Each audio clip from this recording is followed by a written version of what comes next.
Roll call, Councillor Manzer. Here. Councillor Tudor. Here.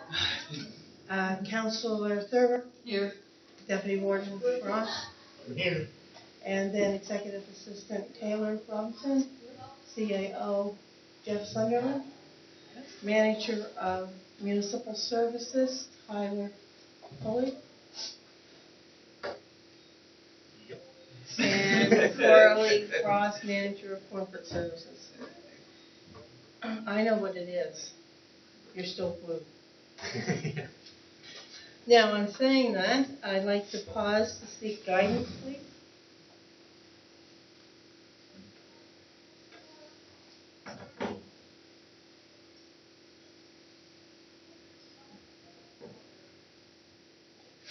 And we're going to do the reading of the mission statement, maybe, because it's not there. Okay.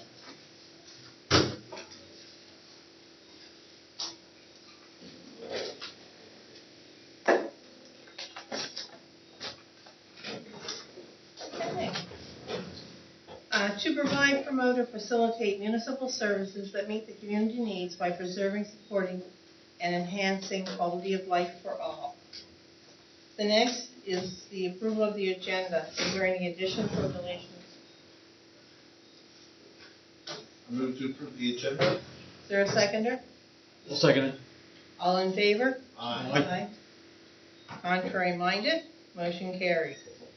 Now, delegations, presentations.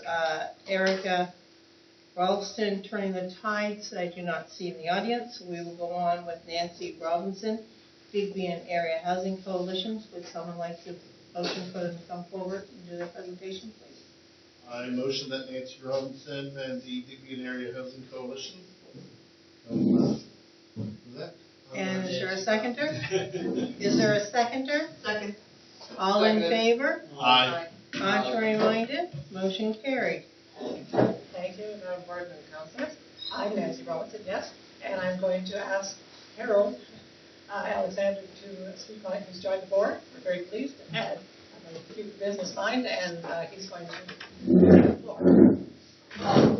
in 10 minutes. Yeah, that's the max.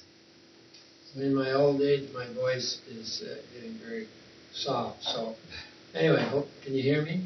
Yes. Okay. So first of all, thanks a lot for allowing the Digby Area Housing Commission the opportunity to speak to you today about affordable housing. As you may know, there is a dire need for affordable rental housing in the municipality and town of Digby, and indeed in literally every community and city in Canada. My wife Meredith and I have a personal experience with this situation. In June 2022, we invited a young Ukrainian couple to come live with us for a while until they became established in the area, and then they would be able to find their own place. They both quickly found jobs, Taurus in construction and Anastasia at the Pines in housekeeping. We helped them with all the paperwork, or most of it, that immigrants have to do, helped them find a car, insurance, and after a month or so, we began looking for an apartment for them to rent.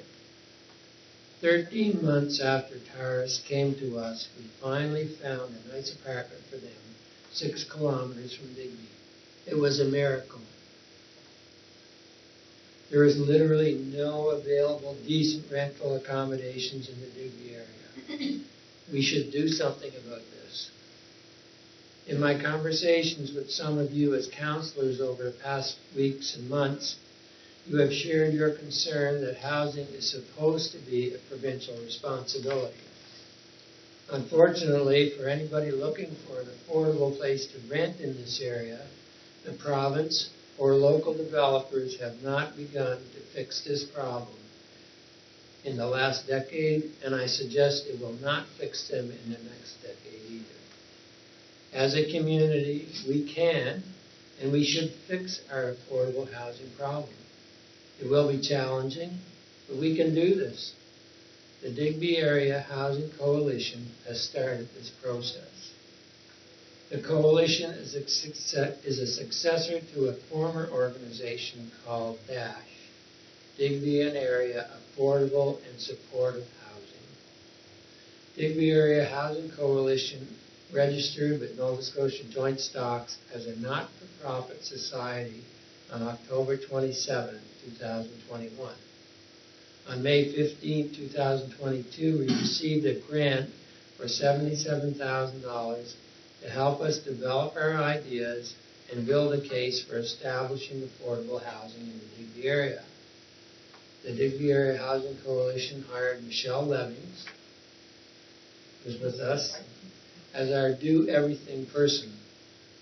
The grant term funding ends in November 23, 4 months from now. On June 27, 2022, the Digby Area Housing Coalition bought the Siesta Motel for $400,000. The idea was to turn the motel into 14 affordable housing units. The purchase was enabled in part by a gift of $135,000 from Sister Bonnie, money she had been saving to buy a house for the poor in this area. Digby Area Housing Coalition borrowed $300,000 from CBDC. This loan was enabled by Nancy Robinson, allowing CBDC to put a lien on her house as a loan guarantee. Basically, a personal guarantee. How's that for being dedicated to a cause to benefit your community? Digby Area Housing Coalition ran the motel as a business in the summer of 2022 and closed it as a motel permanently in September of 22. We netted a little over $20,000 after expenses from summer room rentals. And from the fall of 2022 till now, the coalition has been working to turn the former motel into 14 affordable housing units, bachelor apartments. A current challenge for the Digby Area Housing Coalition is to not run out of money to pay bills before we start to see rent revenues flowing from our units. We are fundraising. It's a challenge. Concurrent to the Siesta project, the Digby Area Housing Coalition is looking at the feasibility of the building an affordable rental project from scratch on land somewhere in the municipality of Digby. The Digby Area Housing Coalition would like to work with the town and municipality of Digby on developing affordable rental housing for our area. The advantages of developing affordable rental housing in the municipality of Digby are: it will allow people, including immigrants who want to come here to live and work, to find high-quality, affordable accommodations. They're not out there right now. It will allow local businesses an opportunity to offer jobs to immigrants and other come-from-aways, knowing there is a decent place for them to live. And it will generate significant long-term tax revenues for the municipality of Digby. For example, and this is not an off-the-wall proposal, a 70-unit development at an average cost of $150,000 per unit will generate approximately $130,000 in taxes annually to the municipality of Digby at current tax rates. The federal government, through the Housing Accelerator Fund, is offering municipalities significant dollars to help develop affordable housing projects that are low carbon and climate resilient. We can do this. Because of the pending deadline on August 18th for HAF, that's Housing Accelerator Fund applications for municipalities, we, the coalition, would like to set up a working group between council and us immediately to begin work on this important initiative. Thank you. Thank you. Is there any questions? Okay, I really appreciate your time, both of you. We never make a decision tonight. We Linda, at the I'd next like to meeting. say one or two things. Go ahead. Yeah, I'm really glad you guys are working on this. I find more and more of my time being spent on housing issues, and we started down here to run out of marginal houses that you can fix up and stuff full of people. It's kind of amazing, and a lot of houses are now sort of falling into the investment category rather than the housing category, which wouldn't be problematic if we had a robust public housing sector, but we don't, and the problems are becoming acute. So thanks a lot for taking this on. Could I add something? Go ahead. Yes. I failed to recognize at the beginning that Michelle Evans is here, and Jane Kingston from our board. Thank them for coming. And regarding the need, Harold has his experience. Of course, Michelle, I think we've sent to quite a few councillors the list of local people who are desperate for housing. There's people who are working, for example, a woman in a fish plant. Somebody bought the house she's been living in, apartment. She's been living in an apartment there for 20 years or something, and all of a sudden she has to leave. She got a place at her friend's, and the friend turned out to take somebody else, and she came almost, in tears, really, to us. Of course, we don't have anything yet, but we got immediately 40 calls, and we have their histories. They are people who would qualify for affordable housing, not subsidized housing. Affordable means that it's 30%, not more than 30% of your salary or your disability pension. We're looking at people who are on salary or disability. These are our own people. I met a young person at a local, when we first started out, at a local retail store. And so I got chatting with him. He just started the job. I said, "How are you doing?" He said, "I hate Digby." And I said, "Oh my goodness, why?" He says, we can't find any place to live. Myself and my friends were couch surfing. And a few months later, he was no longer there. I said, "Would you like to stay in Digby?" And he said, "Yes, we want to stay here." But there was we have less than a 1% vacancy rate, and the normal vacancy rate is 20%. And we have people that are being put in people's cottages or in trailers. Substandard housing, we actually are creating problems.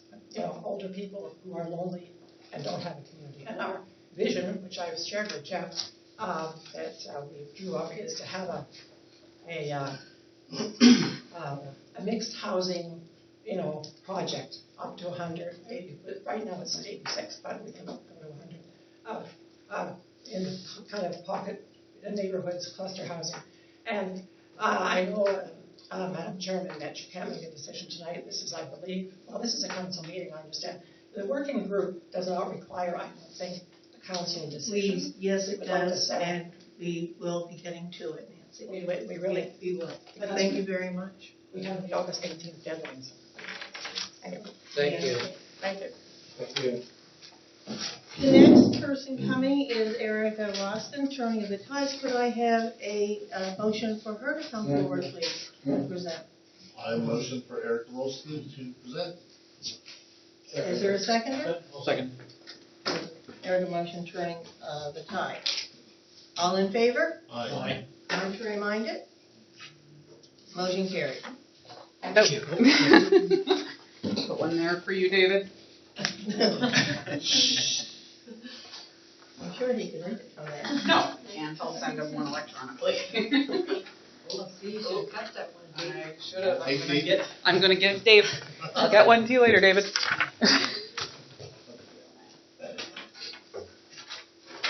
All right.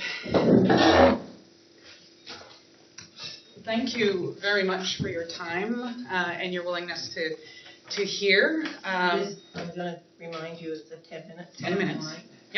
Yep. I know there's a lot of slides in this, but I'm going to be splashing through a lot of them really quickly because that's why I've got a handout. My name, again, is Erica Ralston. I'm the project lead of Turning the Tide, which is a project of inspiring communities. I'll give you a bit of background on this. Am I just to let somebody know when to advance? Or? Yeah, thank you. And I don't know if this was done in your opening or not, but I'm going to acknowledge that we are on traditional and unceded territories of the Mi'kmaq people, and that we have a lot of work to do. I'll just leave it at that for now. So this is the agenda for my presentation. Just a quick introduction to Inspiring Communities, sort of overall the organizational structure, a bit of the background that some of you may know or may not. I'll talk very briefly about the survey and World Cafe results. That is the document that I've handed out to everybody, and I'll send one to you, David. And then just a bit of talk about what we've been doing since that initial survey was done, and then a little bit of what's next. So this is just the four, I'm sorry, David, you don't have this with you. David can see that, right? Yeah, I'm sure. David can see everything. Oh, good. Okay. I can see everything. Tyler got it right up for me. Don't worry. Beautiful, beautiful. I'm so glad. Thank you. So Inspiring Communities, as I mentioned, is our parent organization. It's a nonprofit in Nova Scotia and has been since 2018. Inspiring Communities has 3 geographic-based projects, one in Sydney Mines, which is Northside Rising, one in Dartmouth North, that's called Between the Bridges, and then the one in the Digby area is called Turning the Tide. This is the basic organizational structure with the Inspiring Communities at the top and its projects within. We are meant to be a catalyst for systems change, and I'm going to talk very briefly about systems change in a moment because it's got a lot of jargon associated with it, and I want to make sure that everybody understands what I'm talking about. But Inspiring Communities and the projects of it are meant to be a catalyst to support change.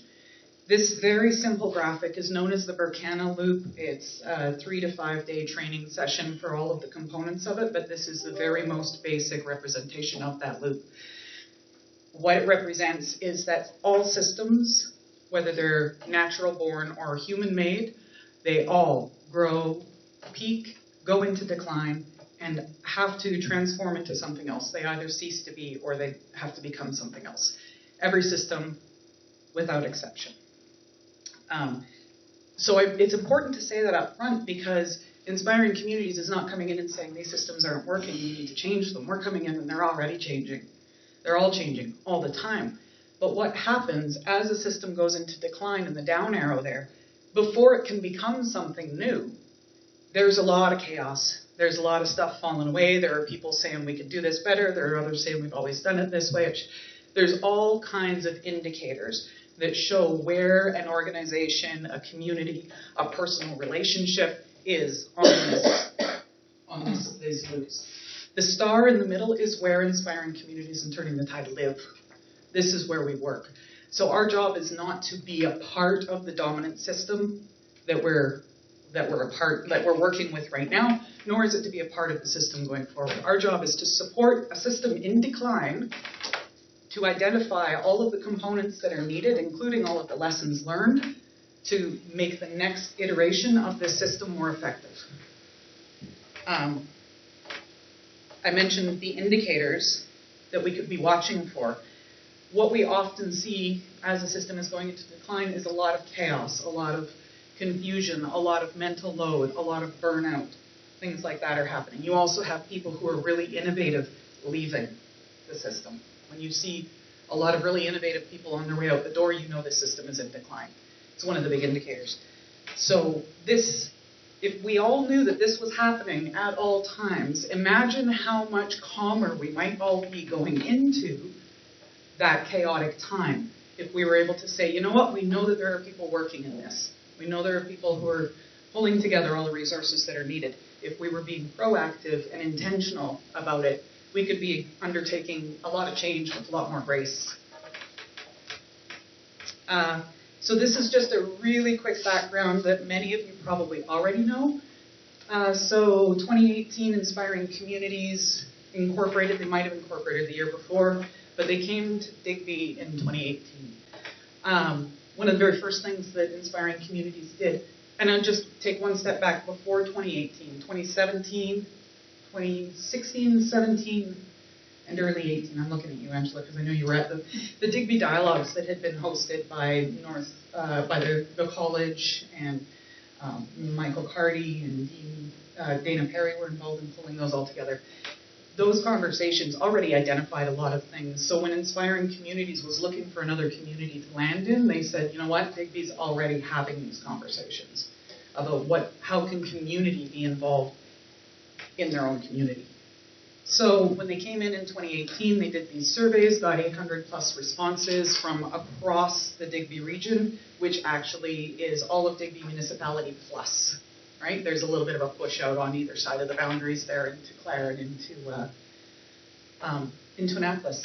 9 themes were identified. I'll talk about that in a minute. Then there was the name and the logo contest. The World Cafes were to discuss the 3 top themes that had been mentioned in those surveys. So they talked about economy and employment, environment, and healthcare at the World Cafes. Again, I'll talk about that in a minute. And then the Community Building Youth Futures work started, and that's a 5-year project, and we're in the last year of it now. 2020, COVID hit. Everything came to a screeching halt. A lot of the Turning the Tide work turned to crisis management, connecting with our volunteers in community and asking them to call around and check in. How are you? Are you okay? Do you need somebody to pick up your groceries? You know, just checking in, because there was a lot of people, as we all know, in isolation at that time. Then 2021, there was a provincial election, and Turning the Tide found itself having to hire a new project lead, and they got me. The last project lead was Jill Balser, and of course she's our MLA now. And then in 2022, as restrictions started to lift more, we started getting back into community, and we're just rolling with that now. Next slide. So this is where I'm going to move very quickly through these pieces because I don't want to eat up a lot of time. You have the pages in front of you. The front page that we're looking at here, this one and the next slide are both from the front page, and these are some of the data that we got from the survey. Nearly 30 people spoke to about 800 people and got all of this information. So I don't want to go through it in a lot of detail. What I do want to point out is that you are looking at the collective results, all of the results. This is not disaggregated data, this is all of the data together. Most of the data comes from what we call Area 1, which is Town of Digby, Municipality of Digby, Acaciaville, Hillgrove, Jordantown, and Conway. 32% of the respondents from this were from in that area, and the next highest number is 24% of the respondents were from Digby, Neck, and Islands. And then moving out a little bit more is down into the teens percentages response. I do want to point out that this survey was very subjective, and as all surveys, has some shortcomings around how it was delivered, the questions that were asked, and some of the questions that weren't asked. If any of you are interested in learning more about that, I'm happy to talk to you about it, but let's just skip past this one and the next one. I rather expect there might be a question or two here, so I'll come back to those if there's questions. This one is, again, I mentioned that the World Cafes had talked about those 3 topics. So this is an accumulation of all of the World Cafes, the major points that came out of them. So again, you've got the document in front of you. If you flip it over to the other side, this is what you'll see. I think some of it probably won't surprise you at all. But what I want to get onto is what's happened since. So the 2018 priorities that were identified through that survey, employment and economy, healthcare, environment, were the 3 that were discussed at the World Cafes. But the other topics that came up were infrastructure. They talked about cellular infrastructure, internet infrastructure, transportation and energy infrastructure, community identification and identity and inclusion, and then something about narratives, how we see ourselves, poverty, seniors, and youth. And because youth hit that is where Morgan Dunn was able to pull together the proposal to Tamarack to get the 5-year funded CBYF work. But since those priorities were identified, a few things have happened, eh? Like there's been a pandemic, which included infrastructure investments. We know that the province really put the pedal down when it came to internet during the pandemic. Influx of newcomers, as we've just heard, is impacting an already problematic housing situation. And at the same time, is probably increasing enrollment in some schools, so it's a give and take. Supply chain disruptions are now commonly understood challenges. I think the pandemic really gave us that.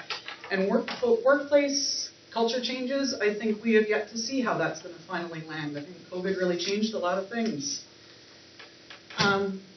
So what have we been doing?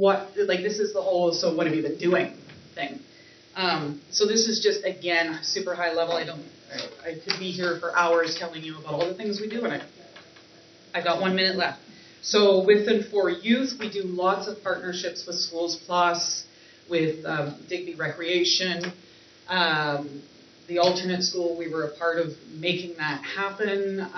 We're moving a lot more into Afrocentric programming with our youth work, which is really exciting because we're actually starting to see some youth from outside of the Digby area, or some youth that we wouldn't normally see.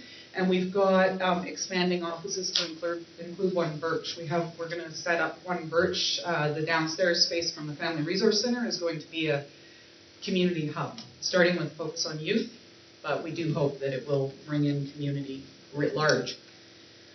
For community, I've been going around giving almost this exact presentation, except in more detail about the data, and then talking to people about what could community actually have an influence over and what could we actually do. So, and that's what I kind of refer to as first cups of tea. I've been out there meeting with people in the African Nova Scotian communities, with people in the Indigenous communities, and with people throughout the other 31 distinct communities that we've identified in the Digby area. The housing capacity building piece, and I'm really glad that I went after Nancy, because one of the things that we're supporting here is that the all three of the housing coalitions in the Tri-County area have agreed that if I can get them set up with capacity building training on how to be a nonprofit in the housing sector, that they will all commit to taking the training. So I'm putting in a proposal to the Community Housing Growth Fund for a capacity building. I've got an organization who delivers this kind of training material, and it's all just ready to go. So the moment we hear back on that proposal, hopefully it'll go straight away, in which case we might have those 3 housing coalitions, including Digby area, to have more capacity to maybe punch above their weight. And we've been doing meet and greets. We had our community grant program ran last year. This year it's, well actually I'm going to talk about that next. And we did a multicultural holiday gathering. That's it? Okay, I won't talk about the change makers, and you're sad. I apologize. No, I understand. So I guess it is now questions. Does anyone want to ask any questions? I guess I have a question. It's nice that you're going over the 2019, 2020 from 2018. 5 years out of date. Oh, I noticed. So why? Great question. In direct response to community requests. That's all.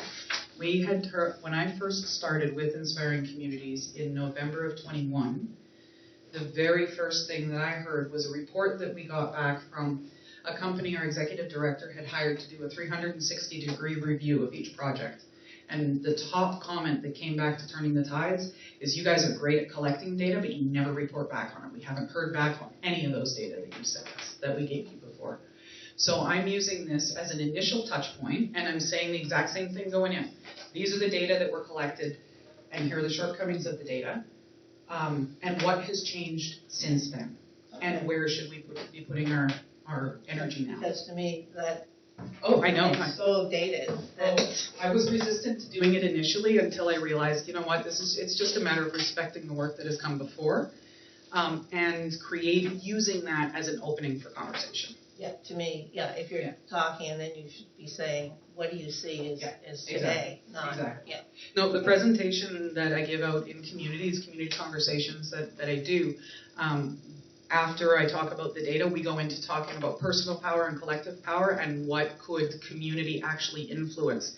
You know, community can't influence a huge amount necessarily when it comes to highway transportation or the energy grid, but community could definitely contribute to food security, right? Like there are roles. It only takes one to start. Yeah. I agree with you wholeheartedly. Were you next, Jeff? I don't know who was next, sorry. Just letting you know that Jeff had his hand up. Okay, Jeff? Just following up, is there plans, like I understand what you're saying about sharing the data, to do an update, or is there any thoughts yet on when another gathering point would be, or is that, you're working through this phase. We had originally thought we would do a follow-up survey, but the more we dig into the data, the more we realized that there were some serious flaws in how it was delivered and the questions that were asked and not asked. For instance, we asked people, bear in mind, this is somebody's come up to your door and they knock on the door and then they ask you a question like, how connected do you feel to your community? Okay, most people are probably pretty honest with that. Then they ask the question, what's your major source of income? Then they ask the question, do you face any of the barriers? Like, do you have trouble making ends meet? Are you a member of the LGBTQ community? Do you have a disability? All those kinds of very personal questions. And I'd say, thank you, goodbye, have a nice day. Exactly. So I don't want to replicate that data set. As much as when I first came in, I was originally like, yes, I want to do an updated survey, but I don't necessarily want to replicate the same data set. Right, but is there talk of gathering any new data set, I guess is mine. Yes, there is. At this point, I'm focused more on developing the relationships, thus all the cups of tea and presentations and conversations, because the next data collection exercise needs to be so much more culturally appropriate and well thought out, right? The last one was put together fairly quickly by a very new group of people who were just getting their legs under them. So I'm hoping to sort of do it the other way around, get my legs under me and then do a data collection. Anyone else? Well, I want to thank you for your time, and I did go over what you had sent us, and I'm sure all council did, because it was a lot of reading. But, there was some good points, but there was points to me that were so...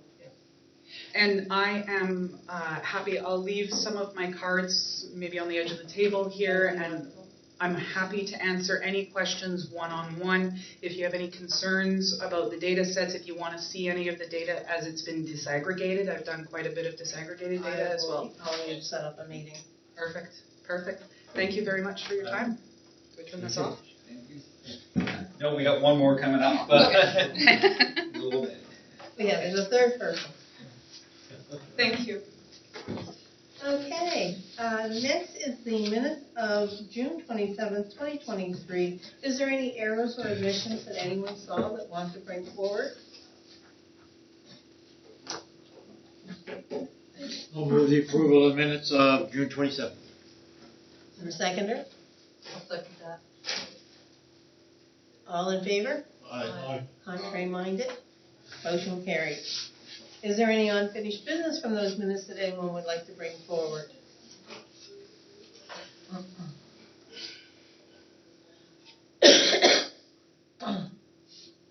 I'm going to say it now. This is my asthma.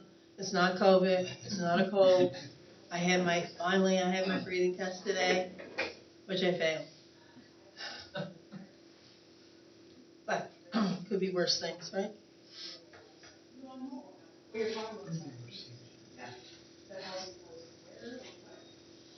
No questions? Then we will move on.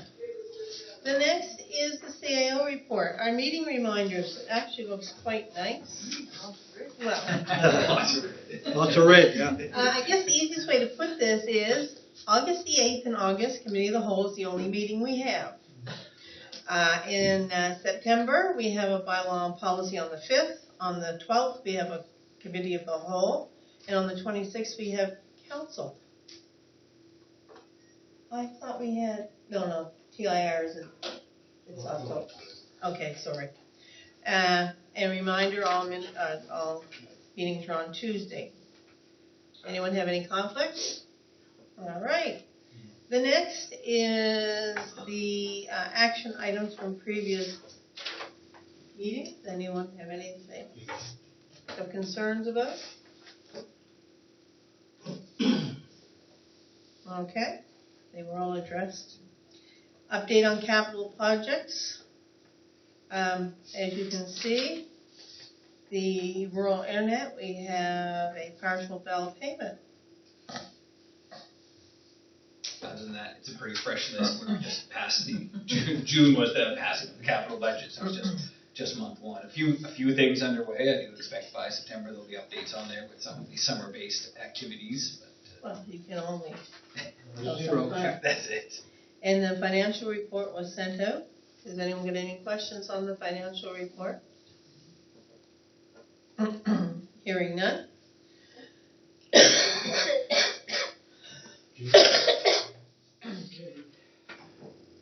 Really, I'm a smoker, I think. I just don't know it.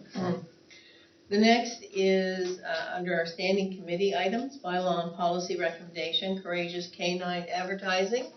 And that one is that we have moved the council to agree to write a letter to Courageous 9 indicating the municipality of Digby cannot support their advertising request. So if you'd like someone to move this.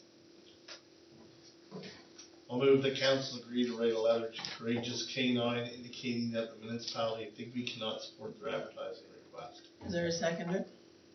Second. All in favor? Aye. Aye to remind it. Motion carried. The next is the Royal Canadian Legion Branch 22 funding request. And it was moved to agree to contribute municipal merchandise to support Royal Canadian Legion Branch 22's event for Bear River Cherry Carnival. Could I have someone move that, please? I'll move the council agree to contribute municipal merchandise to support the Royal Canadian Legion Branch 22's event for the Bear River Cherry Carnival. Is there a seconder? I'll second it. All in favor? Aye. Contrary minded, motion carried. The next is the Ecology Action Center letter. It's moved the council agree to write a letter to the Ecology Action Center to express the municipality's understanding of the issues and to thank them for sharing their concerns regarding regulation due to the delay to the regulations of the Coastal Community Act. Someone move this, please.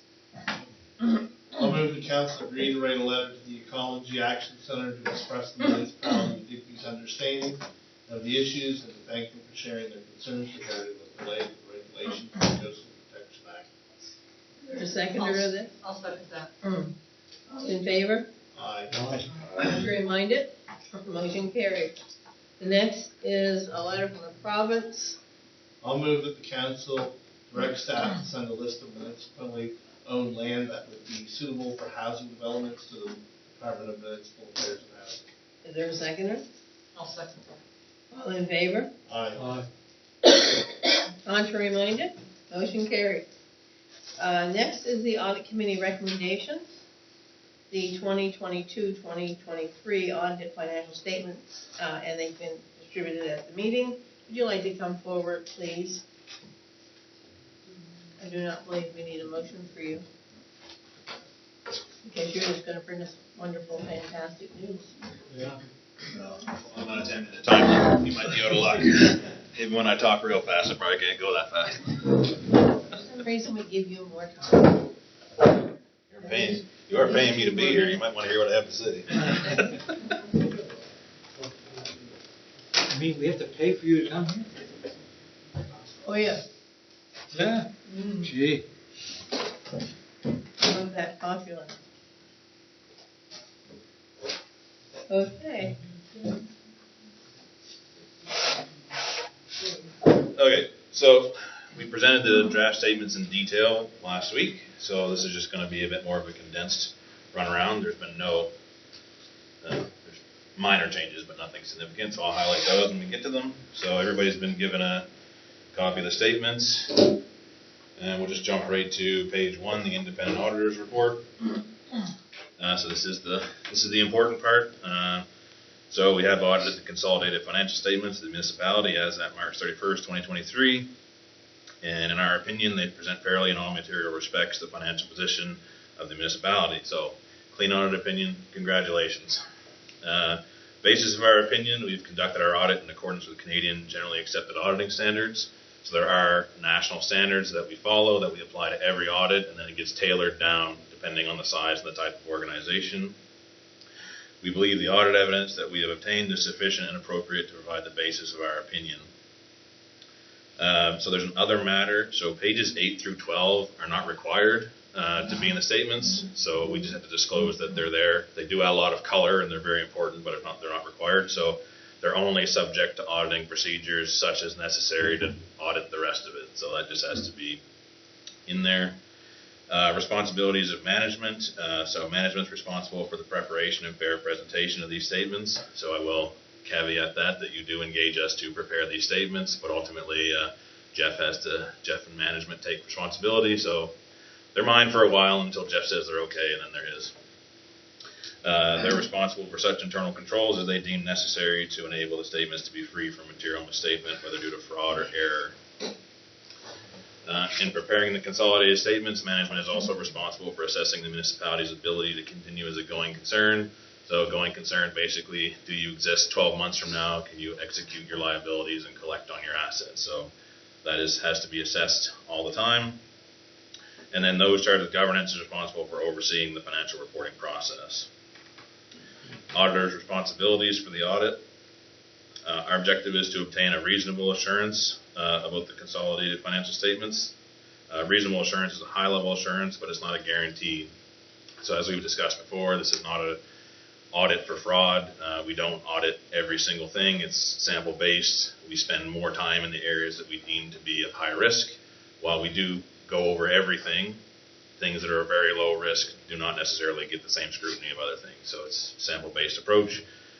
We have procedures for fraud. We're always suspicious of fraud, but that is not the intent. And as you've heard in your fraud discussions, if a bunch of your staff get together, there's not a whole lot I'm going to do unless I stumble on it by accident. And so basically, we feel that these statements, a reasonable user can use these statements. So in addition to that, we have to identify and assess risks. So every year we go through a process. Ultimately, your organization doesn't change that much, and we have the history, but we still go through it every year to see what might have changed. And so we can determine where we're going to use our audit. We obtain an understanding of your internal controls. We don't audit them, but we have to understand how they function and how they're supposed to be implemented. We evaluate the appropriateness of your accounting policies and the reasonableness of accounting estimates used. We conclude on the appropriateness of the going concern basis. So as we've joked before, if that was a problem, you'd have heard from us a long time ago. So we do agree that you are a going concern. And we evaluate the overall presentation, structure, and content of the statements. And then our last responsibility is that we communicate with those charged with governance. So both in draft and detail with the audit committee, and then as a final presentation to the board, to the council to approve now. So that's the meat and potatoes, your audit report. So page 3 is management's responsibility, so that's a requirement. This is the formal documentation that Jeff and the warden take responsibility for these statements, and they can't say, I didn't know what they said. So page 4 is your statement of operations and accumulated surplus. So last time we went through these in detail. This time I'll just kind of stay on this page and hit the high notes. So total revenue this year, just over $9 million. So you're $300,000 up from last year, and you're $500,000 over your budget. So if we look at tax revenue, you increased tax revenue $488,000 over last year. So the main increase there is in your residential tax. You had a $35 million valuation increase in your residential properties. Commercial taxes also increased about $2.5 million, but that was only about a $40,000 increase. Grants in lieu of taxes, it's up $57,000 from last year. Almost all that resides in your Nova Scotia Power grant in lieu. Everything else is basically bang on year over year. Services provided to other governments, that's your dog catcher, building department, all that stuff. So that's very consistent year over year. You're always around that $85,000, $88,000 range. Sales of services, major part of that is at the airport. So you're up $18,000 over last year. You're right in line with your budget. And basically the major factor there is just jet fuel increases. That's kind of been all over the place with COVID. So we're starting to see that finally stabilize a bit. This one, other revenue from own sources, this is a bit all over the place. So you budgeted $547,000 and you came in at $948,000. And even compared to last year's actual, you're up $410,000. So the biggest item in here is your return on investment. So you increased your ROI $240,000. So you had an increase of cash during the year, but you also had significantly improved bank rates. In that same vein, you have interest on your gas tax money, so that increased $60,000. So in 2022, your interest on gas tax was $15,000. This year, it's almost $75,000. So again, all tied to rates. There was a $70,000 increase in the wind turbine energy. So creeping over to almost $210,000. Last year was around $150,000. So your ultimate target for that is to hit $250,000 if everything was humming right along. So there's up years, down years. Last year you had some breakdowns, and then supply chain issues, delays getting parts. So we're starting to see that normalize. But if you're in the mid 200s, the mid to low 200s, that's kind of what it is at this point based on the trend. And then obviously your budget depth variance is primarily in your return on interest. No one would have really guessed last year that, so you budgeted $50,000 and you came in at $250,000. So that's where the big budget variance is. And also with the wind turbines, you budgeted low based on last year and it came in a bit better. So unconditional transfers from other governments. So that's your equalization payment. Last year you got a double payment. That was great. They decided not to do that again, which just sucks for you guys. But so now we're down back to the $357,000, and that's basically bang on with the budget. Then we have conditional transfers from other governments. That's down $333,000. So the major driver there is gas tax. So when you spend gas tax money on capital projects, that's where it sits. So last year you spent $652,000 of gas tax money, whereas this year you only spent $92,000. And then the major item last year was the bus. That was $550,000, almost $600,000. So that's the major decline. Other items in there, there was $52,000 received for accessibility funding for some upgrades. Then you had $177,000 from the province from floodline mapping project. So you spent exactly what you got. So that's an in and an out. And then last year there was also $25,000 that you received. You took over another lighthouse, and when you take a lighthouse from the feds, they give you $25,000. Say thanks, see you later. Mm-hmm. So that's the major all over the place. But again, when you compare it to your budget, you're right on par. So that's the revenue side. If we go down to the expenditure side, general government services, $929,000. You're about $90,000 over budget, and you're $366,000 higher than last year. So major items in there, the clerk's pension. So obviously it was bound to happen eventually. The market's performing poorly, and your clerk's pension asset declined $97,000 in the year. There's also about $250,000 increase in payroll-related expenses. So in September, you changed your sick policy. You used to have 15 days a year that just stopped at the end and started fresh. Now you have a baseline bank that accrues 9 hours a month, up to 900 hours.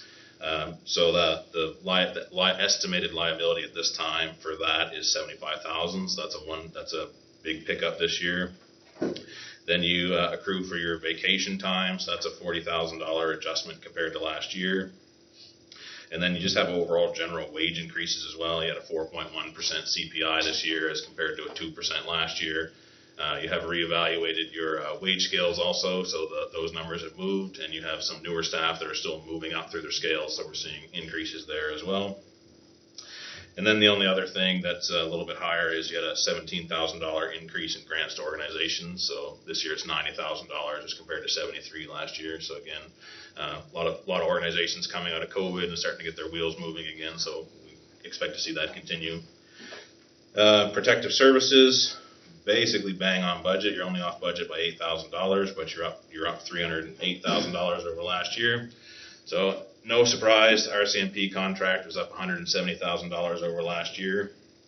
Your dispatch services increased $45,000, so there was a $28,000 increase in wages. You now cover the WCB costs for volunteer fire departments, and that increased $6,000. And then your spares and training for spares, that was $7,000 more than it was last year. Your operational grants to fire departments also increased $45,000. And then in the building department, it increased $35,000 year over year, primarily related to travel. There's $14,000 more worth of travel costs, and then there's $12,000 worth of training compared to last year. Transportation services, you budgeted 838, you came in at 809, very close to budget and very in line with last year. There's not a whole lot to talk about in there. The major fluctuation is your transit authority. So your overall cost for that is down $35,000 from last year, which is just offset by some minor fluctuations in the other categories. So that's what's going on. Environmental health services, you budgeted 1.698, you came in at 1.682.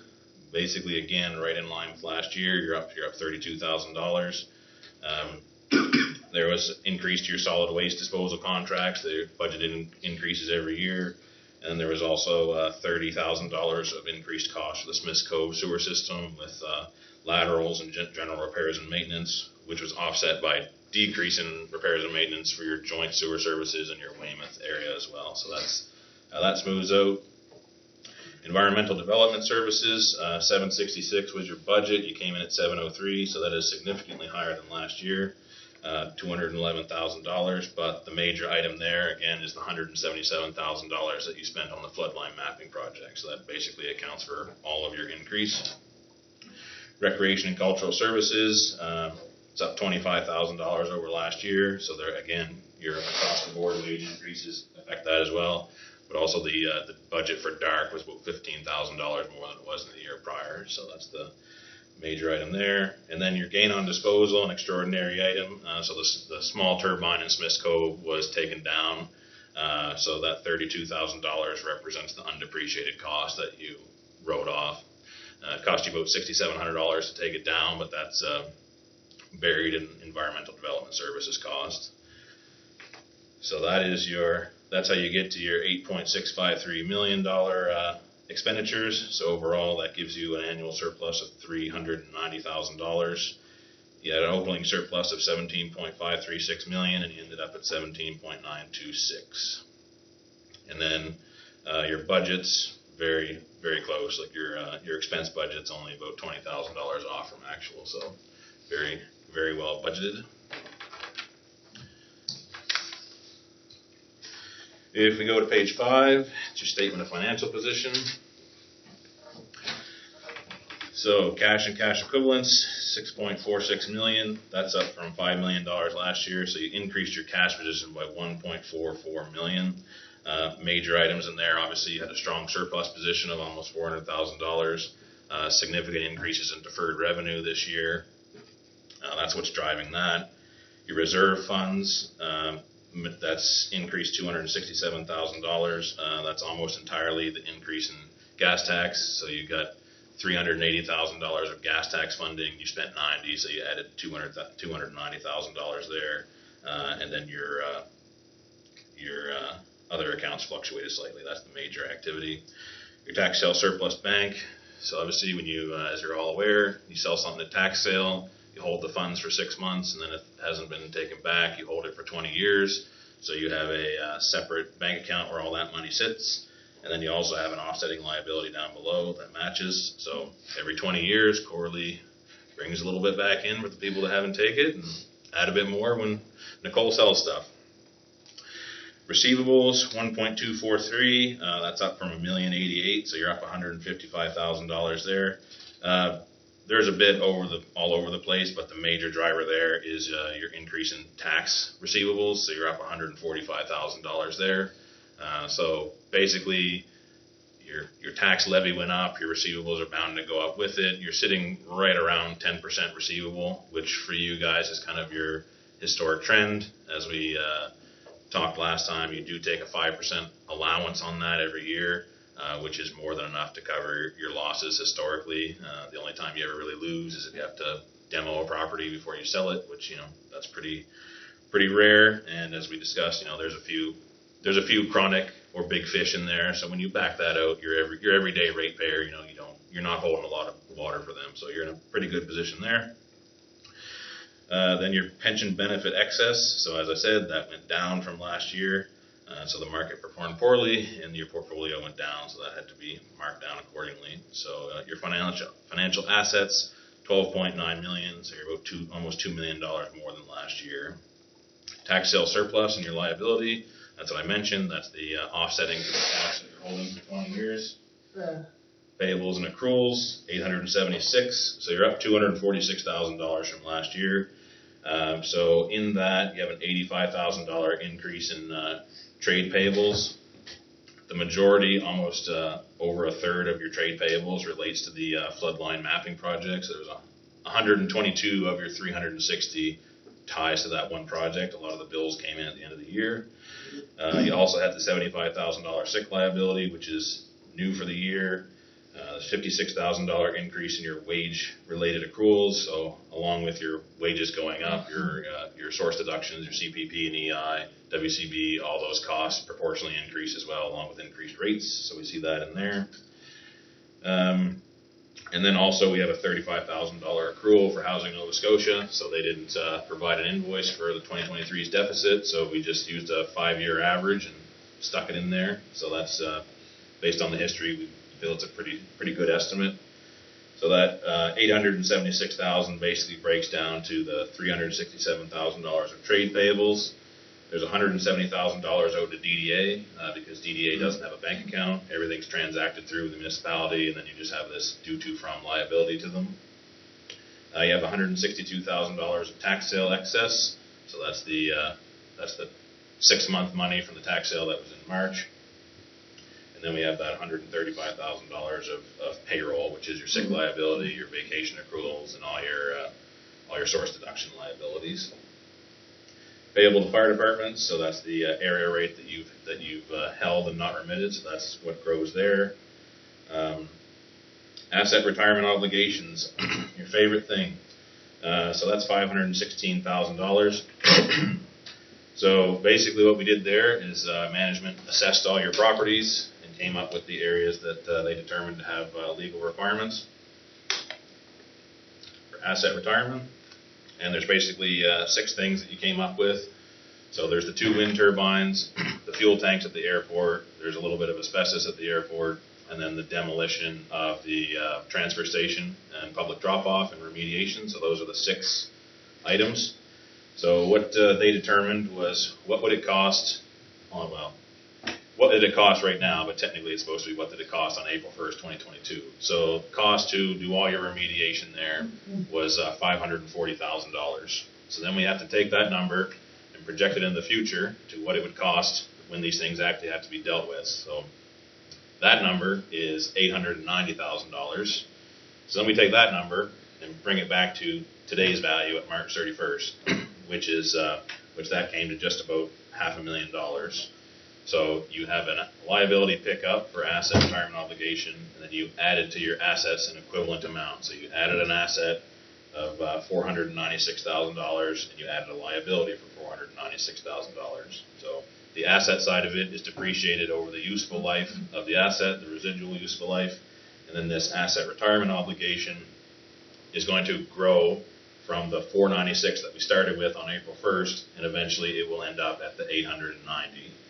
So that's basically applying interest. So that's accretion expense. So if you're going through your pages 10, 11, and 12, down to the bottom of every segment, you're going to see amortization as you normally would, and then right above it, that's accretion. So that is increasing the liability from recognizing that every year down the road, these liabilities go, it's going to cost more to deal with them until we get to the end of the road for all the assets. So that's my summarized version of what's going on there.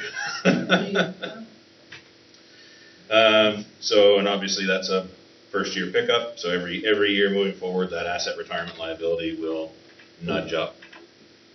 So the accretion expense, as we call it, this year was $20,000. So deferred revenue, $3.2 million. That's up $818,000 from last year.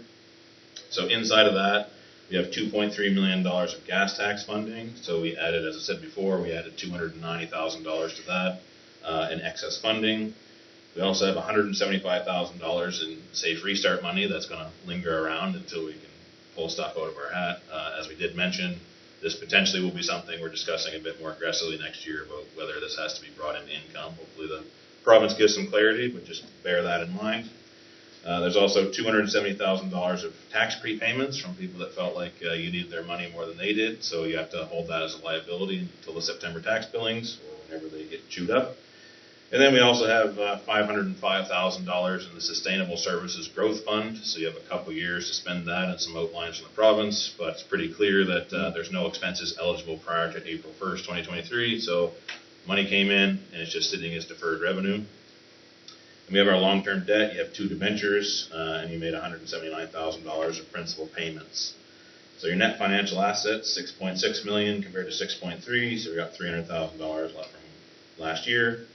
In your tangible capital assets, it's $11.3 million compared to $11.2, so you're up $91,000, but there's a lot of ins and outs there.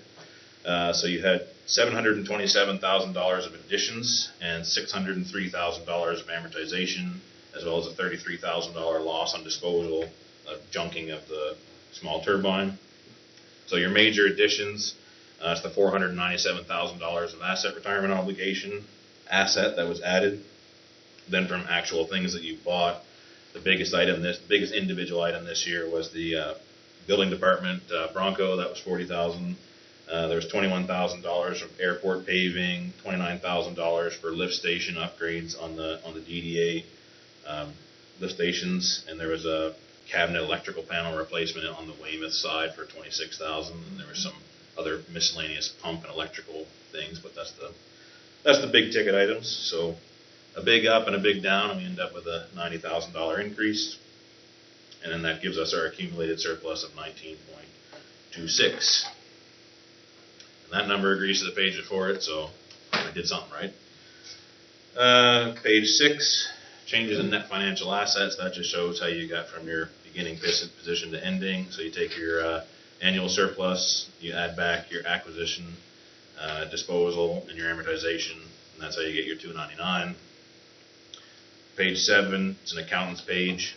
Just walks through how you added $1.44 million of cash, and obviously the short answer is you had a big surplus and a bunch of deferred revenue. And that's a short way to summarize what's going on with all those numbers. Pages 8 through 12 are just the detail. As I said, the only thing that's going to look new this year compared to years prior is on the segments that have asset retirement obligations. There's going to be that accretion line at the bottom. And then pages 13 through 28 are just the notes. So I won't go through these in detail. I will just highlight a couple things.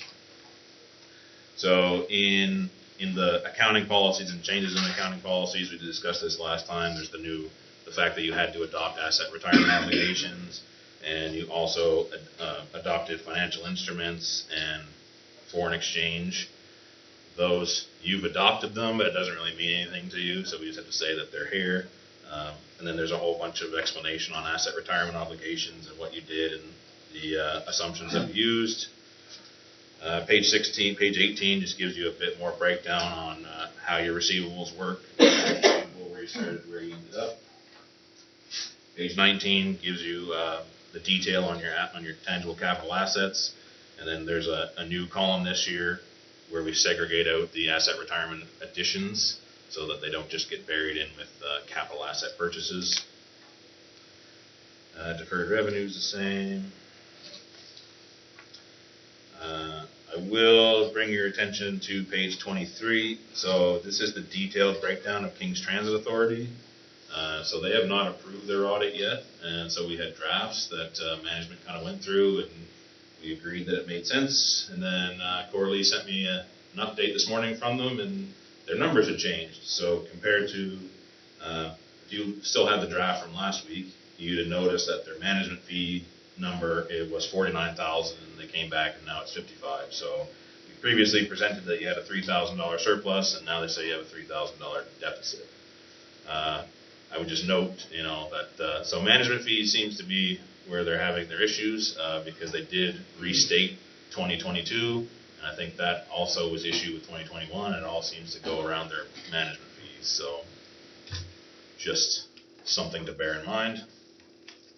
And then page 24, this would be a new note that you didn't see. So this is just the continuity of your asset retirement obligation.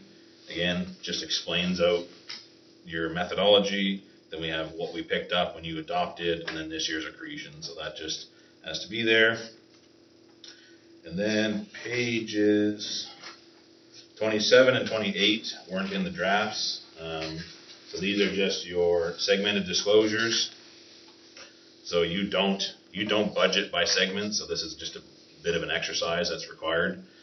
So we basically take your revenues and we spread it out across these functional categories, and then we spread out your expenses the same. So just with the drafts being hot off the press, this is a big exercise that we left out, and ultimately for your guys' purposes, it's not worth too much to you. So, but it does match your consolidated revenues and your consolidated expenditures do tie back to the front page. So got to make sure I didn't screw it up. And then page 28 just gives a breakdown of your reserve funds, so your operating reserve. So we do transfer when the op fund at the end of the year. That's part of our process. In order to get a green on your indicators, we transfer that surplus to the reserve. Then you have your special capital, various things. So I will say that you did set up the sustainable growth fund. So the fourth one over, that's all blank. But you got the money, and then it was deferred revenue. So there's no reserve pickup per se yet, because we have nothing added to it, but we just left it there kind of as a placeholder to indicate to you that you did receive this money and it is set aside in its own reserve inside the capital fund. That's what I have to say on that. Questions, concerns, comments, complaints? Okay, thank you so much. At this time, could we have council accept the audited financial statement, please? I motion to accept the 2022-23 audited financial statements. Is there a second? I'll second that. Second. All in favor? Aye. Contrary minded? Motion carried. The next is council CAO expense summary report. See you next year. Oh, he doesn't do that? Oh, sorry. So, we don't have to move to accept that either, do we, or do we? Yeah, that was coming to Okay. the audit committee, so there's a motion to.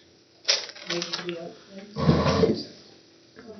So we have someone move to accept the council and CAO expense summary report. I motion to accept the council and CAO expense summary report. I'll second that. All in favor? Aye. Contrary minded? Motion carried. The next, under business items, the first is the Digby Food Bank funding request. And, go ahead. If I could speak to this one, so on your desks, sorry, Councillor Tudor, this one may be a bit tricky for you. We received an update package yesterday, and it changed the requested funding amount. So there's a bit of additional financial information, but on page 2, you will see they are now asking for $5,000. Just wanted to share that before the discussion. From 2,500. From 2,500. Whoa. So they had looked at when they provided the financial information, it caused them to take a deeper look at the financial information and increase their request. So yeah. Okay, would anyone like to speak on this matter? I'll make a, what do we have left for community grants? Just one moment. This question is a total surprise, and we weren't prepared for it at all. We'll see what Corley can pull together over there. $19,800 is what we have. I make a motion that we fill the request for the Digby Food Bank at $5,000. I read in the reports for last month that 2 councillors were getting food security calls left and right. It is going to be a big year. I think we should, as a municipality, support the Digby Food Bank. That's my opinion. Is there a second to the motion? So I'll second the I'll motion. that. But I also think it's a good cause, and when it comes to food security, and if you don't have enough food to eat, it's down to pretty basic stuff. Angela? In my food banks. David, from my- Angela is speaking now, then you. I just would like to see more organization, and I'm not sure why he's not working with Feed Nova Scotia, because I think that we're missing out on a lot of opportunities by not being involved with Feed Nova Scotia. And I have asked a few questions to some other people, and there does seem to be a little disconnect within that organization. And I'm not sure if the board still meets or anything like that. It's $5,000, and I would like to see that $5,000 go as far as it could. So I know that if you're involved with Feed Nova Scotia, there's stuff that's brought into the schools, programs that's brought into the schools and stuff like that. So, I mean, I support the food bank 100%, but I'm a little concerned about the operation of that particular facility. Now, David, go ahead, please, and then Matthew. Food insecurity is a giant issue. It's increasing monthly. I've got a lot more demand, that's for sure. For mine, I like that we started moving in direction of helping these sorts of organizations recently with the what's that group in your area, Matt? The moms, frugal moms. Yeah, so there's definitely lots of issues, lots of problems, and I should go see Roger myself and talk to him also. I'm working on, as you know, the food bank thing for Feed Nova Scotia. I drafted a letter today to send them, but I'm going to wait another few days. I just want to talk to maybe Jill Balser. It seems to get a better reaction because there is a lot of organizations like across the board that need support, and hopefully we'll be able to get somewhere. So yeah, I'm in favor of this, and I'm glad that we are finally supporting these sorts of things. Thank you, Matthew. I think I want to just talk about Feed Nova Scotia for a minute. I don't know all the ins and outs about them, Angela, but I think in the past we've tried to reach out to Feed Nova Scotia. Didn't you, David, go to Halifax? I was talking to. I am in the middle of trying to set up a food distribution center, but I have so much troubles with that board. You tell me to talk to one person, then I talk to someone else. We had a local contractor. I'm on it actively right now. Yeah, and we had a local contractor give space to Feed Nova Scotia, but they've never shown up here with food. So what are we going to do? We need to support our food bank. Yes, there may be some challenges, but we can't rely on Feed Nova Scotia for 2 years. You started that. So Feed Nova Scotia doesn't come in our area now? Yes, it does, but it doesn't come to the Digby Food Bank. It comes to other areas. Goes into Caledonia, and Caledonia brings stuff to David. It goes into Queens. It goes into most of the places around the province. I'm like Angela. I do have concerns that Feed Nova Scotia and Digby Food Bank aren't working together. Oh, certainly. But I also feel they need the money. But my concern is, I'm like you, Angela. I want it to go the best way possible. And go ahead, Angela. Yeah, I just wanted to say that I'm not, in no way objecting to the $5,000. I'm just concerned about the best use of the money. That's all. And I agree. And I've heard, from people that are more involved in it than we are, that have concerns, like there's just no accountability. And that's, there's a board presumably, but even to have you give the names of the board members.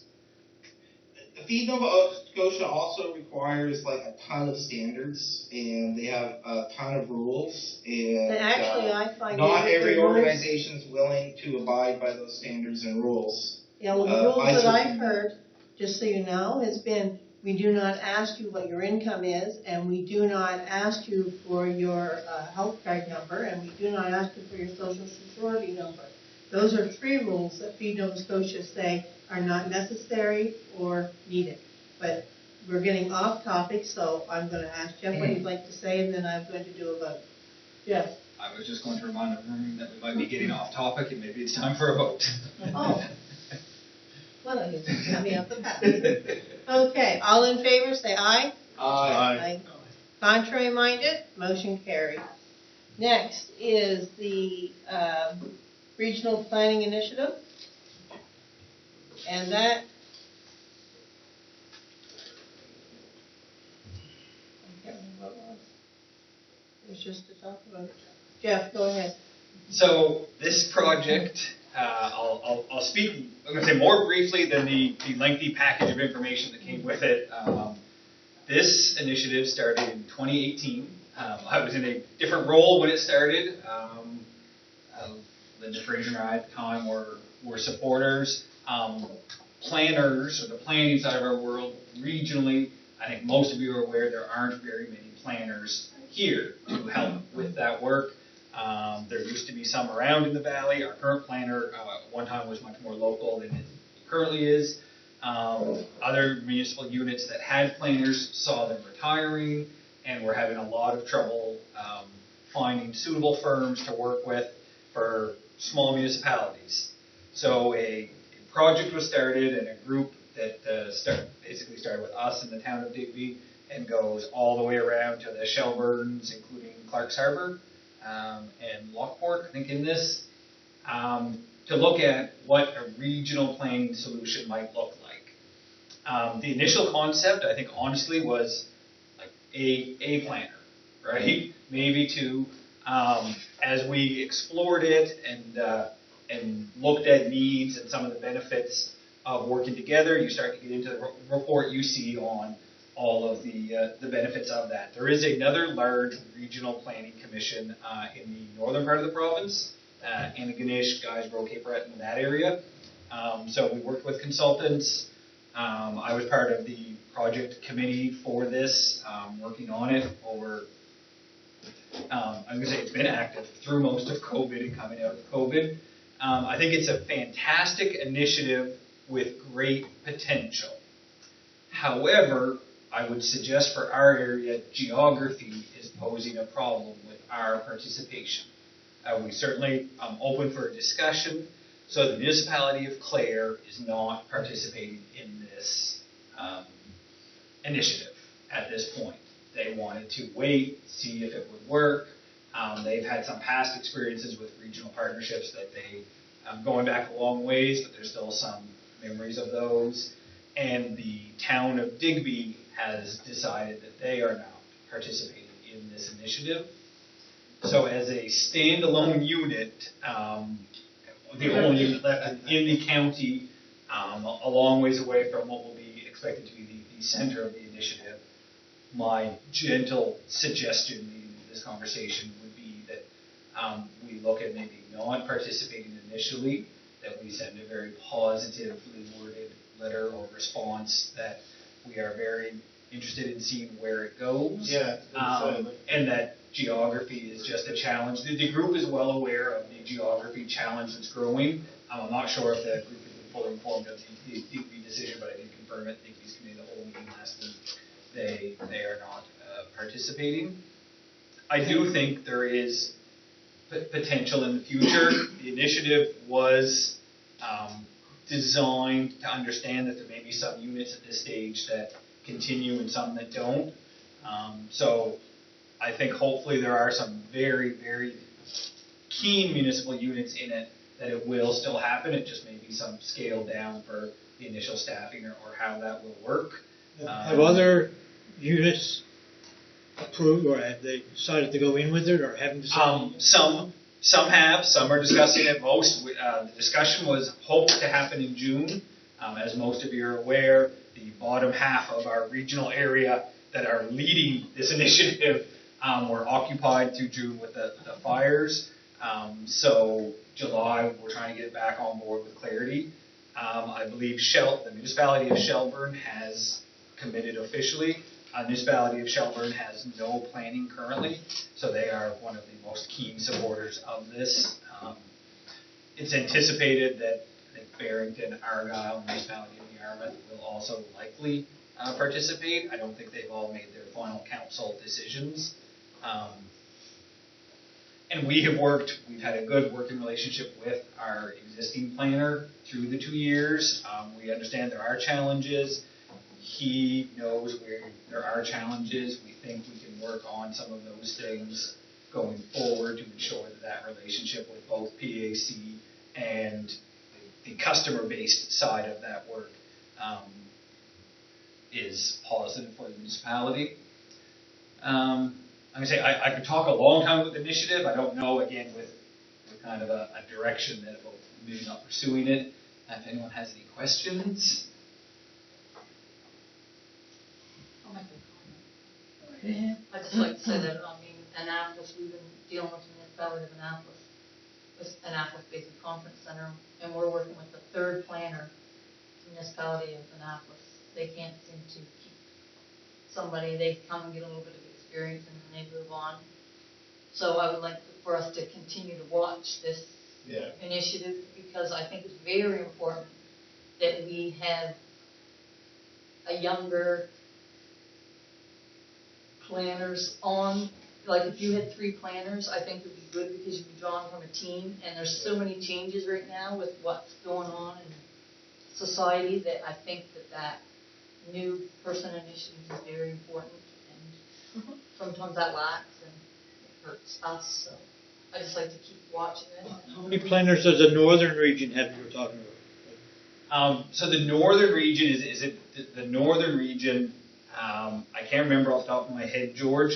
They cover a huge geographic area, and they also do building inspection services. So it's a bit of a tricky model. But I think to connect that to Angela's point, that's one of the key benefits of this is planning is still an occupation that you have to mentor under a planner. So developing planners is challenging. The Eastern Planning District Commission has had a lot of success with that, and that's how they have helped keep staffing, and that's one of the things we saw. If this can grow to a size where there's more than one, similar to the conversations we hear with doctors and other things, no one likes to be a standalone. They like collaboration, and once we have that, an atmosphere like this, you're more likely to hire students. If I have a private business, if I can't afford a student, I don't train one, or I'm not trained in the competition. It's a real challenging dynamic. And like you say, rurally, that's why. So that was a big focus of this, was to help make sure that's here. And the units that did have planners are finding the exact challenge you outline. It does seem to be younger planners. I anticipate they go to school elsewhere, and it is very difficult. This is an urban problem as well, right? So they're getting picked up by larger firms in large cities. Yeah. So it's hard to get them out into the rural areas. I'll make a motion that we raise the regional planning initiative, saying that we will we like their the work done here, but we will sit on the sidelines for now. Please keep us updated. That we will not take part. We will not take part at this time, but please keep us updated. Okay, is there a second to that motion? I'll second. Any further discussion? All in favor? Aye. Contrary minded, motion carried. The next is the provincial EMO concerns.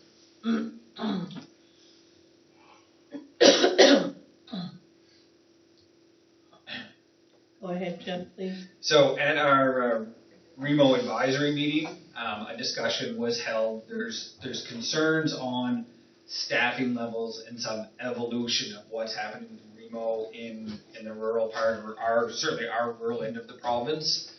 So the discussion was had at that meeting for the representatives from the municipality and the town to go back and look at writing a letter. And about a week later, I believe some of the same discussion is happening at adjacent units. So the municipality of Yarmouth had written a letter that covers the same concerns that we were highlighting, so we included it in the package. So you can see we're looking for a motion to write a similar letter highlighting concerns on staffing levels in the region. We've gone from a model where when I started, we had an individual that was able to attend our REMO advisory meetings and our planning meetings and covered an area, I believe, that went from Kentville to Digby. Yes. That same individual now covers from Windsor to Chester, roughly. I could be off by a community in there, but and there's been some turnover in that role due to the huge geographic nature, and all of us are having multiple meetings. It is a very different interaction with the province with that staff member, and at a time where REMO events seem to be happening more and more frequently, there's concern on these things. You can see Yarmouth highlighted that in their letter. Someone like to make a motion to send a letter? I'd make a motion to send a letter to the province with the EMO concerns. Seconder? I'll I'll second second that. Any further discussion? All in favor? Aye. Contrary minded? Motion carried. The PAC membership, we need to move that council appoint Councillor Angela Thurber to replace Councillor David Tudor on the Planning Advisory Committee, please. A motion that council appoint Councillor Angela Thurber to replace Councillor David Tudor on the Planning Advisory Committee. There's a seconder? I'll second it. All in favor? Aye. Contrary minded? Motion carried. Next, it actually says move to appoint Councillor, it should say Deputy Warden, I thought, Matthew Ross as a council representative replacing Warden Linda Gregory on the Western Regional Enterprise Network Liaison and Oversight Committee. So can I have a motion for that? I move to appoint Deputy Warden Matthew Ross as the council representative on the Western Regional Enterprise Network Liaison and Oversight Committee to replace Warden Gregory. Thank you. Seconder? I'll second it. All in favor? Aye. Contrary minded? Motion carried.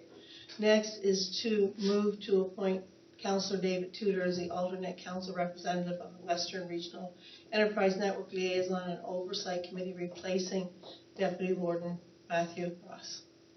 I move to appoint Councillor David Tudor as the alternate council representative on the Western Regional Enterprise Network Liaison and Oversight Committee, replacing Deputy Warden Ross. Is there a seconder? Second it. All in favor? Aye. Contrary minded? Motion carried. The next is the boundary review. This is just an information item to share that we have our approval. So no motions required. I think we had shared earlier, we had the hearing, but we got the final written confirmation, so everything went well. And next, we have a request to council on the property tax reduction, and that is from the tax clerk, Nicole Robbins. So could we have a mover and a seconder for this, please? I have a motion to request a property tax reduction due to fire damage March 3rd, 2023 on AAN number 0320676, Gable April ETAL 575 Sissebu Road, Weymouth Falls. Is there a seconder? Second it. All in favor? Aye. Aye. Contrary minded? Motion carried. The next is the Town of Digby Emancipation Day Ceremony funding request. I'll be honest, I read this letter that was sent to Taylor, which is wonderful that they would send it to the executive assistant. I have no memory in saying that, I remember saying I thought it was a good thing, and if they wanted us to help participate, to please come to our council and we would look at how we could work together in participating. This is a little different than what I expected to help participate. So, I'll move. council's pleasure. I'll make the motion for $500. I'll second it. All in favor? Aye. Contrary minded? Motion carried. And I think that I will reach out to her and see if and what she wants our municipality to do, or if nothing. Same as last year. Yep, just to make sure you get greetings and are able to fully participate. Why? That's something new now. Right, but you did last year. This is, we're trying to foster cooperation on these initiatives. Mm-hmm. The next is the correspondence. There was a letter from Municipal Affairs and Housing and the Transport Declare Thank You letter.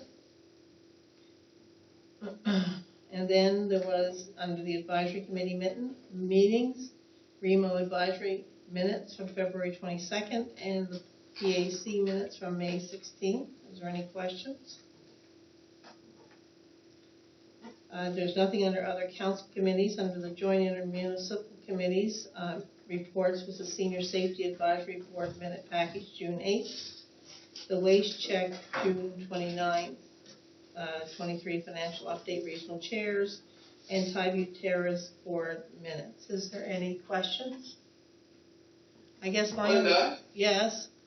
Just a quick question is, I'm just thinking about how we haul the green cart waste out to Yarmouth. Is there any possibility of doing something like that in the county? Is that something you could ever discuss, or how long are we in that contract for? What's another 10 years? Isn't it? Sorry, green card? Well, The green cart, the compost. That's another 10 all right, years then contract. you deal with it then.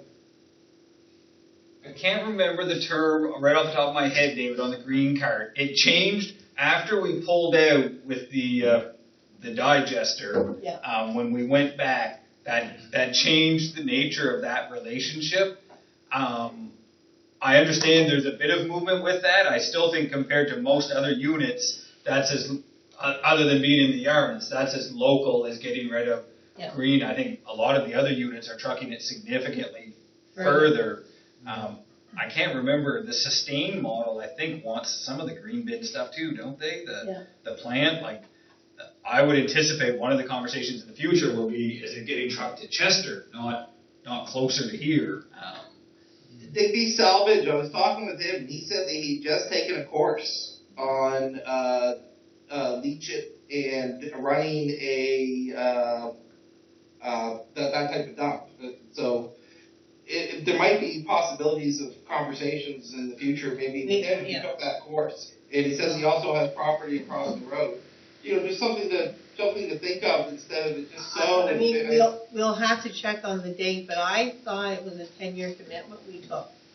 But I don't want to swear to that because it could be 5 years. I'm trying to read that. There's been so many contracts. There was, and again, it's challenging because the startup costs and even the facility in Yarmouth had to go through some upgrades, as we all kind of remember, through the environmental challenges to have a product that's usable at the end. I'm just saying, Digby Salvage is interested, and it'd be worth taking a peek. I will request a meeting with Digby Salvage with Tyler and myself. Perfect. Awesome. Actually, thank you. Tyler's the one who's in charge. Yeah, the idea that we can just deal with it in the county, keep the money here, not trip. It's just my life. I understand where you're coming from, David. Yes? Speaking of compost, did the group in Yarmouth ever get started with, they were planning, they had talked to us about our generator, and did they ever get started? No? No, I mean, they bought the site from Claire during tax sale, but no, COVID really put a kink in all of those plans. We certainly have stayed in touch throughout, George. Are they planning on anything? Are they planning on anything going on there? Or? I wouldn't describe it as they're not actively planning, but they haven't abandoned all hope. Kind of just a state of inactivity as they're trying to get their feet back under themselves. But yeah, nothing developing very quickly. The other thing I wanted to ask you, George, under Tyview Terrace, I see on the 26th that's a 50th anniversary celebration. Yeah. Is that the official date so we can make them a 50th anniversary certificate? Saturday. Oh, you mean the actual date of the Yeah. anniversary? No, I know it's Saturday 11 to 1. Yeah. I think so, Linda. I don't know. I don't remember them saying there was any other date. They talked about the anniversary. Because they did that you had attended the cake cutting before. Yeah. Okay. Perhaps I will try to reach Debbie and find out when the official, so we can have a certificate made. Yeah, because they had the ceremony on June 1st. Yeah, because you attended it in my place. Yeah. They had a cake cutting thing. So I'm just, so there's been 3 things and I, Yeah. make sure. Okay. Any other questions on that? The next are the councillor district activity reports. Go ahead, George. Not a whole lot. It's been kind of quiet, which has been nice for the month of July. There hasn't been any road concerns. Um, anything else? No major traveling things for me outside the district. So other than my normal committee meetings, it's been a slow month. So it's been kind of nice. Matthew? Since my last council meeting back in May, I attended the Federal Canadian Municipality Conference in Toronto. I held a public meeting with our planning committee for constituents to come in. I called it me, municipality. To see the work that we have been doing for the new zoning regulations set forth by the province. I attended the Richard Ellis Memorial Golf Tournament to help raise money for the Digby Hospital Charitable Foundation. Held a public meeting at the Digby East Fishing Game the evening of June 28th for all the constituents of District 2. At that meeting, I gave an update of what the municipality has been doing, challenges we face going ahead, and an update on collaborative issues with the province. Attended the July 1st Canada Day festivities in Weymouth. Met with real estate broker and constituents who had asked me about the housing crisis, dealing with transportation on culvert breaks and flooding and some of the big rains we've been having. Also, Department of Transportation has started work on the upper part of Bluefield Dirt Road and the south end of South Range Cross Road. I've also been busy taking on some environmental calls, waste management calls, and dangerous zones like this. Angela? I attended the Canada Day celebration at Bear River Legion with Warden Gregory on July 1st. And I also attended a food security session that was put on by Turning the Tide at the Odeon Center. I met with Claudia Schender, the NDP candidate, and I learned a lot from that meeting. Very interesting. I had a meeting with the Tri-County Housing Network, and Natalie Smith did a presentation, and it was a very interesting presentation, and it gave me a different outlook on the Housing Accelerator Fund, because their initiatives were a lot more doable than some of the ones that I read earlier. I attended the policing conversation online, and I found that it got off track. I don't know if anyone else attended it. It seemed to be a debate about whether it should be RCMP or policing, and I didn't think that was the issue, but that's where it ended. And I think I had a meeting here, so I had to leave early, but... You didn't miss anything. It was, in my opinion, a waste of my time, your time, and our It wasn't what I CAO's expected. time. No. It was not what any of us were expecting. And I did do the online Housing Accelerator Fund meeting that they had. They had 2 sessions a couple of weeks ago.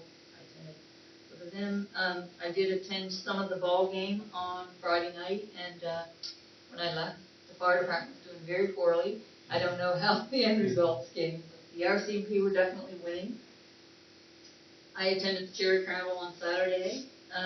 Smith Cove Historical Society had their AGM, and I attended that. I've had many road issues, but some of them have been actually good, so I gave them the good news and the bad news. Some people were really impressed because on July 1st we had a terrible storm in Bear River, similar to what they had Digby last week. And while I was at the supper, I had people calling me to come and look at their driveways. And but then a few days later, I had people telling me that they were impressed with how quickly everything got cleaned up. Well, when I was leaving from there, they were out on the road already trying to clean up the mess. And so I did hear Which actually bothered me, because there'd be one truck, one man by himself in the middle of the road. And I'm going, oh my gosh. Yeah, I had struggled getting home actually, because the exhibition road was washed right out into the road. So I didn't think I was going to get my car. It was really messy, but they did get that cleaned up. I had some people with some culvert issues and some issues with potholes, and I also did have a conversation with some people with the Westport Ferry, but apparently some of that's been resolved because Weldon O'Neill has said that if there's a loads are supposed to come in and get them now, because what they were doing was they were waiting until 27 minutes after to come in and get them, and then there was 2 loads. So the local people were quite upset because they were missing appointments and stuff. But anyway, I talked to them today, and they said some of it had been resolved. And I am so intrigued by Aaron Kelly that I've got my first appointment with the Rent Audit Committee is in February of 2024. I got the notice today. And I'll also be sitting on the Audit and Finance for the NSFM, and that's 4 meetings a year, with the first one being in November. Fantastic. And that's it. Okay. David? Yeah, I took a bit of a break this month. Had some holidays and whatnot. Did some grants for a gentleman mobility type grants. It's one of those things you sit in and brings you upstairs, electric stair climber or whatever. I'm sure there's a term for them that I don't know. And I got him a scooter today. Somebody got back with me with a free scooter. He's got to pick it up in Metagan. Housing, the manor now when there's an opening in the manor, the housing gives me a call and asks if I know anyone that should be in there, if there's no one on the list, and I've got a couple people right away, so it really is a good relationship. I had a good relationship with those guys for a lot of years, and it looks good for them too, because it keeps everything at 100% occupancy. And with housing the way it is, 100% occupancy is awesome.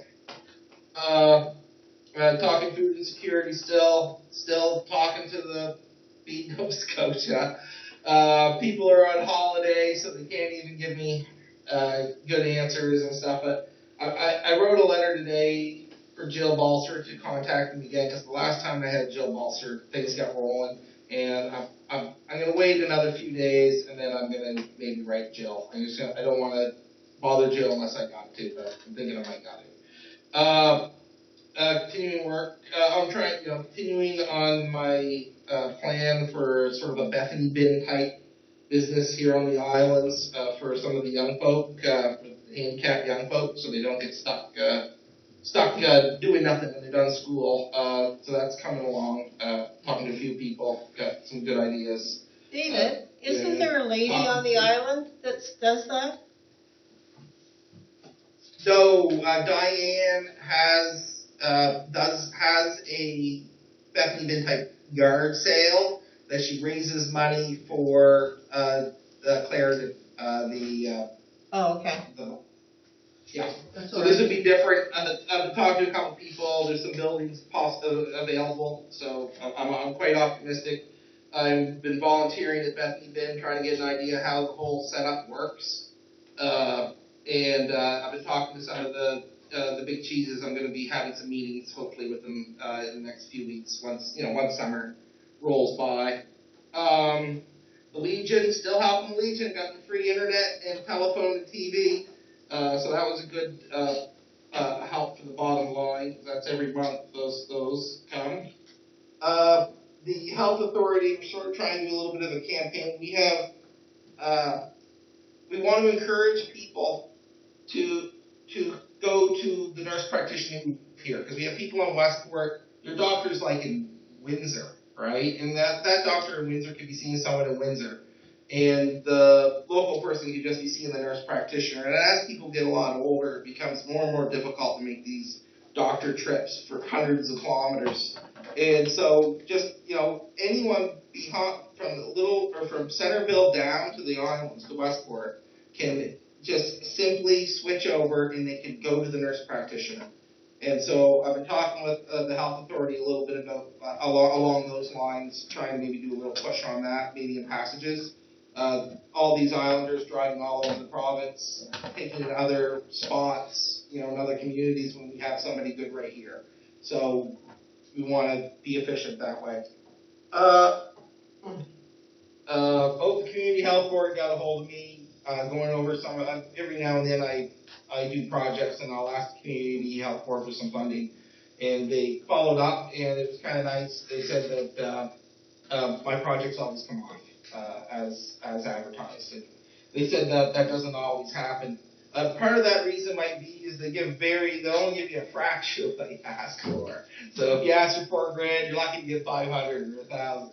But I'm used to pension pennies.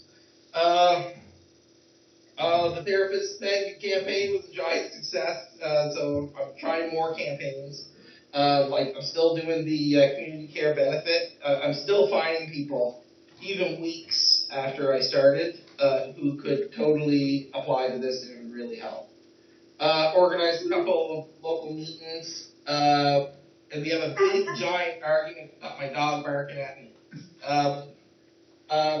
We have a big argument over a historic provincial road going on in Newport, and lots of emails, texts, angry emails, threatening emails, everything.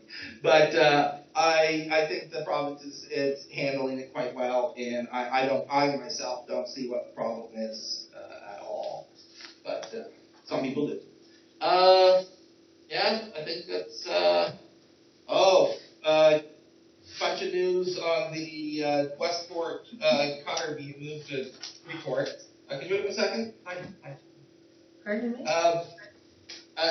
The cutter in Westport, I heard some more news that they were moving it maybe a lot quicker than I was given the impression. I was told by... You're talking about the Coast Guard? Yes, okay. The cutter, sorry. Yeah, and so I had to sort of jump on this out of the blue because what I thought was going to take several years might be starting right now.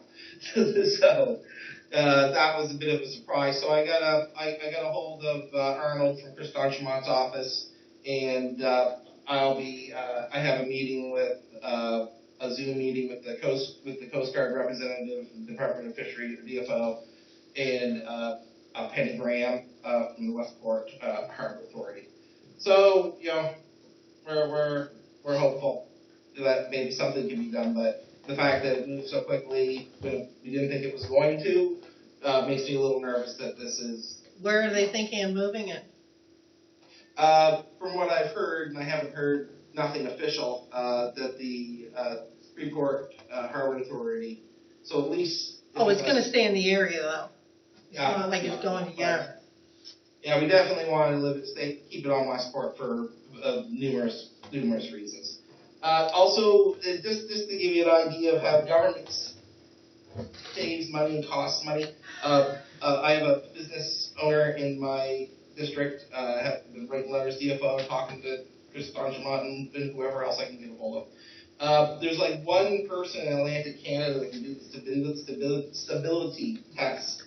And I got a business down here that's now weeks into the tourist season, and they can't get they're signed off on their inspection because there's only one person for Atlantic Canada and they're on holiday.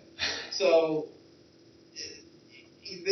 great job, federal government, saving some money on having one person do this for the entirety of Atlantic Canada. And here we are, a business, they invested a ton of money, a ton of effort, and the federal government, they can't even get talked to because the person's on holiday. So I just, I'm not very happy about that. I might write another letter. Maybe that could be something I'll bring back to council later, like we could write the federal government and say, what's going on?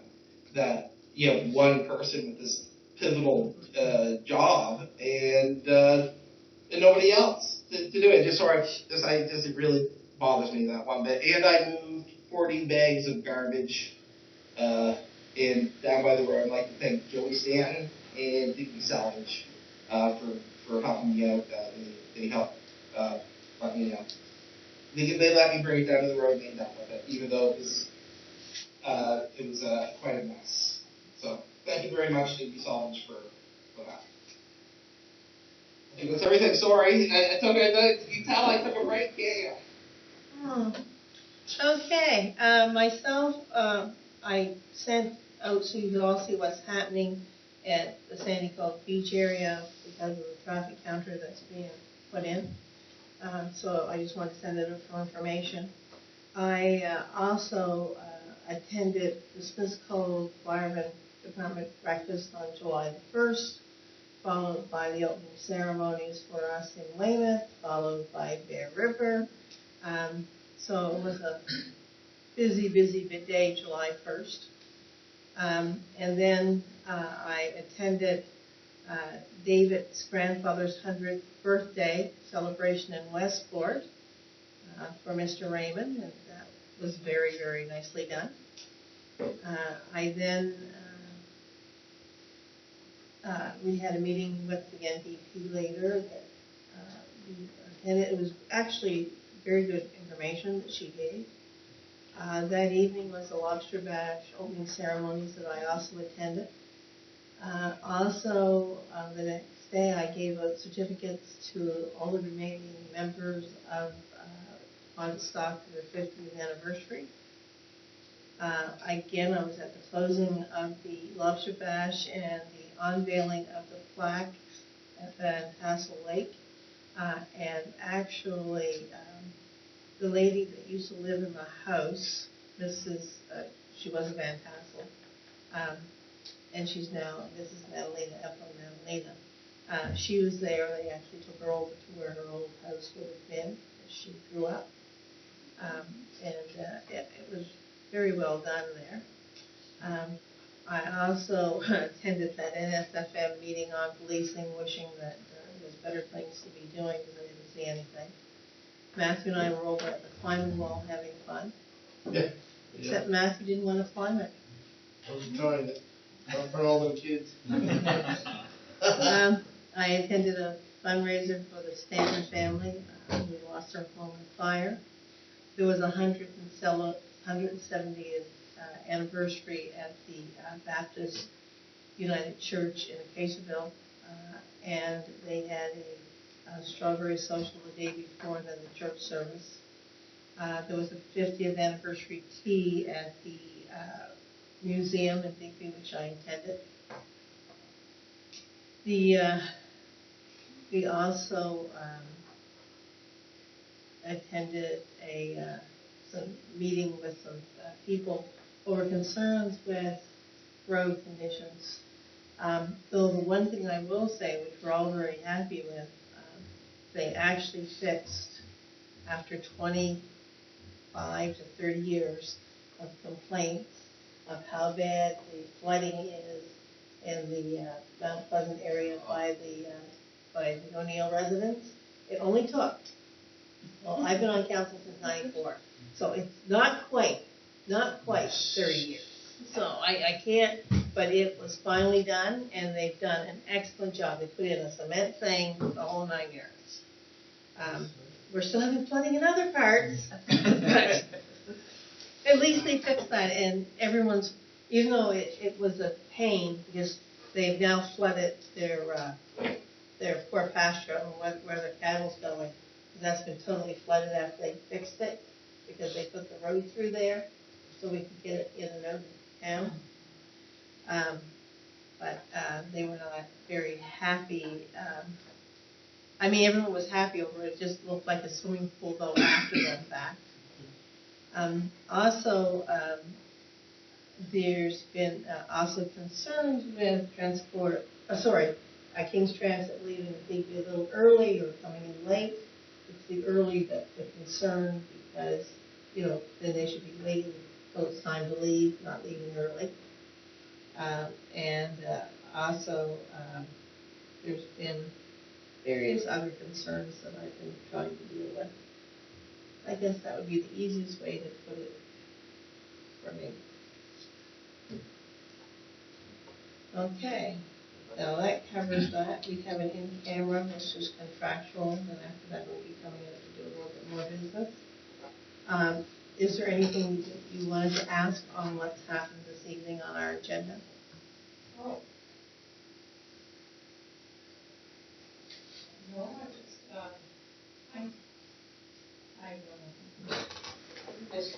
the cards kind of interested in the nitty-gritty of what's going on this time. No, I'm glad you are. We love it.